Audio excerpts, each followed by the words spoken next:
কোথায় তুমি বিপাশা? রান্নাঘরে। কি করতেছো? রান্না করতেছি। কি রান্না করছো? রান্না করছি পুঁই শাক দিয়ে মসুরির ডাল। পুঁই শাক দিয়ে মসুরের ডাল। আর হচ্ছে এই যে ভাজি রান্না করছি।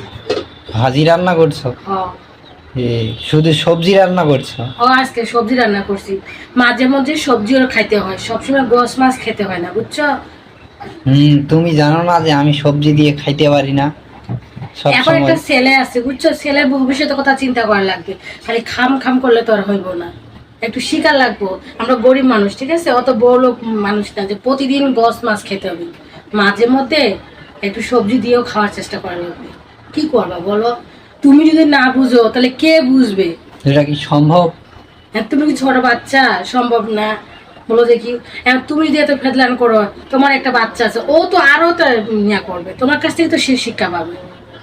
তাকেও তো শিকার লাগবে যে না, সবজিতেও খাইতে হয়, প্রতিদিন গোস মাছ তো খেতে হয় না, বুঝো না কেন? তাহলে আর কি করার, খাইতেই হবে। দেখো রান্না করছি, একবার খেয়ে দেখো, অনেক ভালো লাগবে সবজি দিয়ে।